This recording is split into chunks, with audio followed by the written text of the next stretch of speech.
दिमाग का इस्तेमाल कर पक्ष में करें परिस्थितियाँ। दोस्तों, एक शेर जंगल में शिकार पर निकला था। एक लोमड़ी अचानक उसके सामने आ गई। लोमड़ी को लगा कि अब उसे कोई नहीं बचा सकता, लेकिन उसने हार नहीं मानी और अपनी जान बचाने के लिए एक तरकीब सोची। लोमड़ी ने शेर से कड़े शब्दों में कहा, तुम्हारे पास इतनी ताकत नहीं कि तुम मुझे मार सको। यह सुनकर शेर थोड़ा अचंभित हुआ। उसने पूछा, तुम ऐसा कैसे कह सकती हो?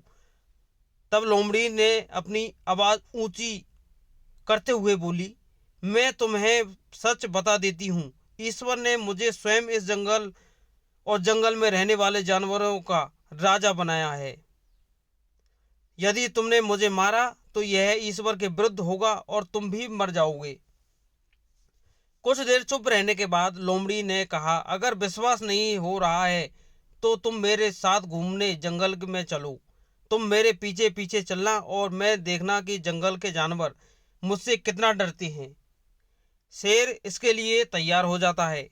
लोमड़ी निडर होकर शेर के आगे आगे चलने लगती है। लोमड़ी के पीछे शेर को चलते देख जंगल के दूसरे जानवर डरकर भाग जाते हैं। कुछ देर जंगल में घूमने के बाद लोमड़ी ने शेर से सवाल किया, क्या तुम्हें मेरी बात पर विश्वास हुआ? तो शेर कुछ देर चुप रहने के बाद शेर ने कहा, तुम ठीक कहती हो। जंगल की राजा तुम ही हैं। परिस्थितियाँ कितनी भी विपरीत क्यों ना हो, हम अपने दिमाग का इस्तेमाल कर उसे अपने पक्ष में कर सकते हैं। दोस्तों, हमारा दिमाग प्रोग्राम के आधार पर काम करने वाला कोई कंप्यूटर नहीं है। दिमाग को आउट ऑफ बॉक्स सोचने की क्षमता है। हर समस्या का समाधान तलाशने की ताकत है।